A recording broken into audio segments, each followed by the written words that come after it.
This is the E-Lux Tahoe. I reviewed kind of their first edition of this, was like the E100. Very similar in appearance, but a lot of improvements across the frame, and frankly, it's just kind of a neat design. You know, you've got the fat tires here, 26 by 4 inches. They offer a lot of kind of cushion and a little bit more traction if you want to go onto some hard-packed sand or maybe through some snow.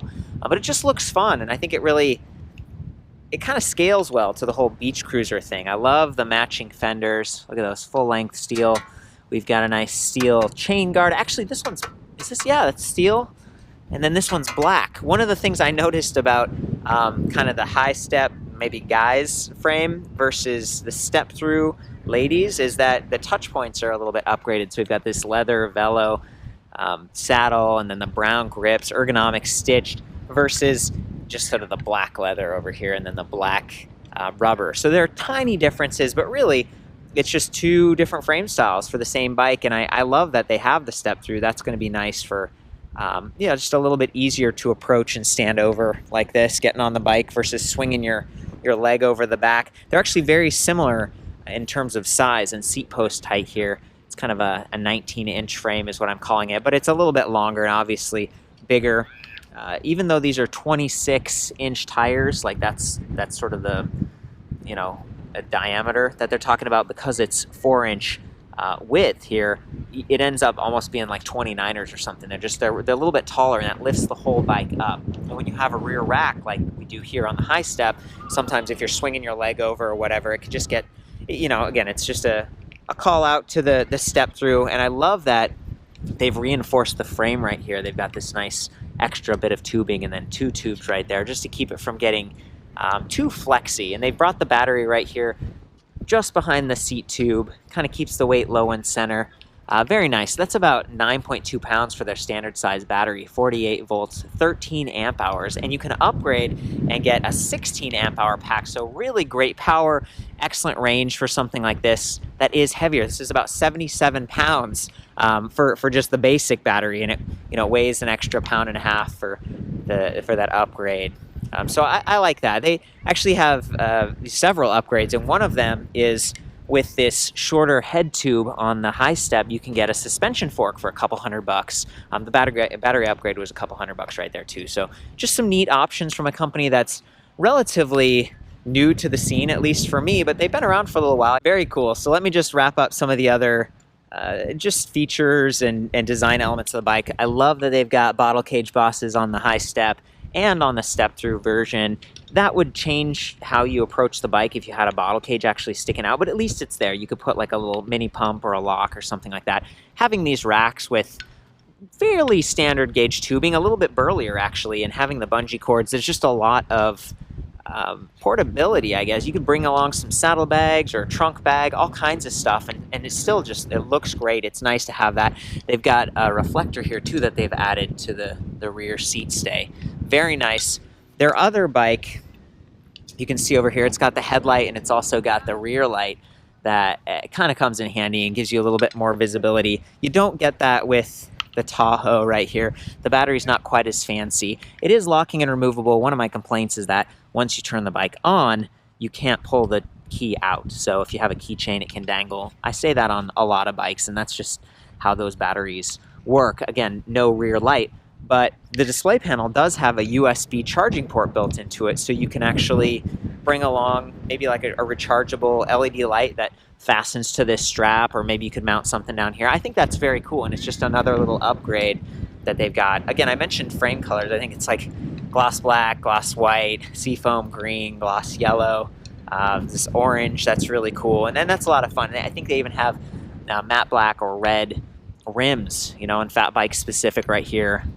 Black spokes, black motor. It just looks really nice. Also, another one of the upgrades is that standard, they have these Tektro mechanical disc brakes with 180 millimeter rotors, Tektro Novella calipers. That's decent, and you want that kind of larger diameter rotor for larger bikes like this, heavier bikes. However, if you want even more stopping power, pay a little bit extra and they'll give you a hydraulic front disc brake, not the rear, just the front. So that's worth considering if you're, maybe a little bit larger person and planning on bringing some extra cargo as well.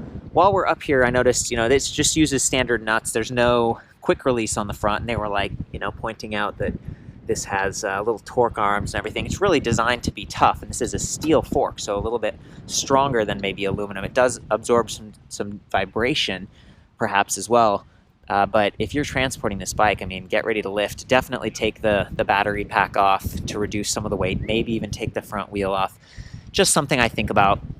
It's a relatively comfortable ride, in part because the nice swept back steel cruiser bars. These aren't the super big ones I've seen on like some of the older Pedagos. It's big enough though that they come back to you and they give you that upright riding position. That's really comfortable, and the grips and everything. Oversized saddle, also very comfortable. And check it out, Pro Max suspension seat post. This is 27.2. It's pretty basic, but it's it's better than nothing, certainly. And that combined with the tires here, the fat tires, they absorb a lot of bumps. I do like, though, that, some of the fat tires that I've seen on other bikes are just all knobs. And it's louder, and it creates more friction. It does absorb a little bit more of the bumps, but this one kind of combines the two different models. It's got some knobs, but it's got a strip right down the middle, so it just kind of glides a little bit more efficiently and a little bit quieter. Should get decent range on this bike. I'd guess, depending on the settings and stuff, you could get 25 to 40 miles. It does have pedal assist. It also has throttle. Really neat to see that. The motor here is a 500 watt internally geared Bafang, and it's fat bike specific. Whoa. So you can see it's a little bit wider, and that helps the spokes sort of align with the rims nicely, as you see. So 500 watt, that's pretty solid. And 750 is what they estimate for kind of the peak output. I think something like 40 Newton meters of torque is what you're getting. That's decent. Like, this is good stuff. This is definitely zippy, even with larger riders or just the added weight of the bike. There are 3 different settings, so you can kind of go like eco, normal, or power. And then you get 5 levels of pedal assist. So there's a lot to kind of adjust and really dial in on this bike. I actually think it's almost more powerful than I like when I first got on it. I'm not a huge guy, so I kind of turned it down to eco, and I was like, cool. I'm going to get a little bit more range that way and just feel more comfortable. So I really like that. Might be a good chance to just jump in and show you how that console works. So first things first, here's the battery. It does have a little gauge on it, kind of an LED indicator. So if you took it off, you could tell how full it was. Without the key in, turn it on. Here's the charging port, by the way. It's kind of a standard laptop looking charger. Here's the display up front. Now we take our second step, press power on the display. Comes on fairly quickly. And it gives us these different power ratings I was talking about. So there's power, normal, and eco. And right now it's in power. If I want to change it down to eco, which I do, I'm going to hold set for a few seconds. It brings me into the menus. So I can go arrow down, now I'm in eco. Now I can press set again, and it takes me to some other things. I can change the trip meter, speed. The wheel size is set at 28 inches. Again, yes, these say 26, but because they're fat tire, 28 is the correct size. Kind of keep going through. We can change from miles per hour to kilometers per hour. And now I think we're about ready to go back to the main menu. So I hold set. So now we can see it says eco. Very cool. 5 levels or 5 bars on the battery. It's got a little timer down at the bottom. If you click set a couple more times, you see the odometer, trip meter, and then back to time. And it does also show your voltage, which is cool. It's a nice display, and it's reasonable to reach while you're riding. You kind of get the hang of it. It's not as convenient as like Bosch or something like that, but this is decent. And then back to the charging port. That's right there on the underside of it. So I like that. Just a standard USB port.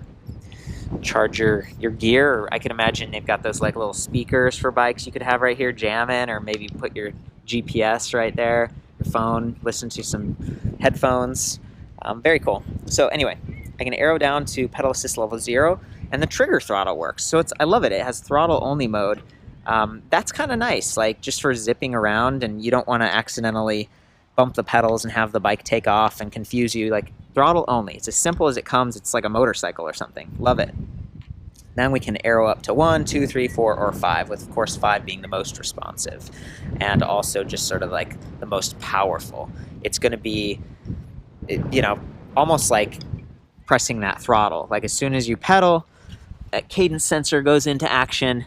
It is only a 5 magnet sensor, so I know it's a little less responsive. And actually, I'm looking a little closer now. I think this might be a 6 magnet sensor, and that's probably what I was noticing earlier on the Newport. It felt a little bit more responsive, and a lot of times I'm griping and saying, oh, it should be 12 magnets or whatever, but this is decent. You know, and again, for the price, this is a pretty good value for some of the more powerful systems. 7 speeds. Shimano tourney, that's a basic derailleur, but you know, they tend to be pretty tough. And this is enough that if the bike runs out of batteries or something like that, you have to pedal, or maybe you're climbing a huge hill and you're trying to do it in a lower level of assist, you're gonna wanna gear down. You can do that pretty easily. It's got this SIS index shifter I see a lot. I think it's a cheaper part, but it works pretty well on fat bikes because you can use it with gloves on. You know, you can hit these trigger points very easily. They're very separate. That's nice. Got a bell right here too, little extra. Kind of see the cables are all bound up nicely, and they even run through the frame. So this is pretty custom, you know, it's an electric bike specific frame. They protrude a little bit down here. There's the cadence sensor again. There's the kickstand. Yeah, good stuff, good stuff. Okay, well, maybe on that note, we should just hop on and go for a little ride. I'm gonna take the guy's high step bike out right now. I'm gonna start off with throttle mode, just get through some grass. Keep in mind I'm in eco mode. This thing really does go. Like it has no problem. I just prefer a little smoother. There we go.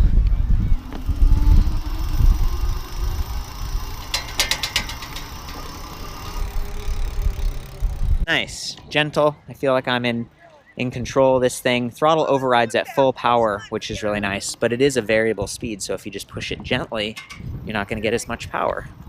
Love that. Okay, now let's do the pedal assist sensor. Just watch for when I pedal and listen for that motor.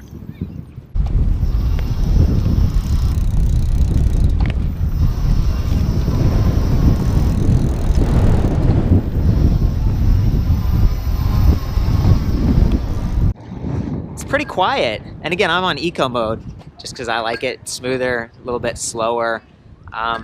That's what cruising is meant to be, in my opinion. You know, I'm just like out enjoying the park and the sights. The knobs on the tires aren't smacking all over the place. It is a little windy. I apologize for that. But it's cool. And again, I think those tires help to make that work. It just goes together nicely. Now I'm going to go ahead and boost it up. So I'll hold set, go up to power mode, press set again. Whoa. And immediately, okay, now we're on level 5 again with the high power.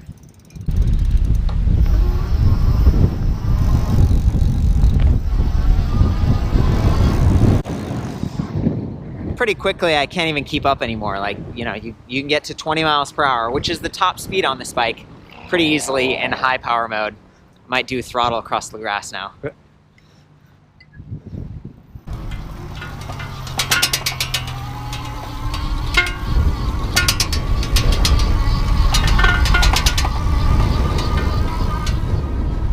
You can hear those fenders dancing around a little bit because it's bumpy, but it actually feels pretty smooth because of that suspension post right there. Kind of nice. Just taking on the different terrain, no problem. It's a lot of fun. It's kind of a go anywhere bike. I'd say this is definitely capable in sand and snow. Don't let the kind of the relaxed cruiser style fool you. It's got a lot of power to it with that motor. Definitely impressed. So, whoa, there we go. That's the E-Lux Tahoe. It's sort of their updated fat tire bike, refined. Very nice. Pretty good price too. $22.50, not bad. 1-year warranty. For the full write-up on this, along with some other E-Lux bikes and some other fat bikes to compare, I'll see you back at ElectricBikeReview.com. Ride safe.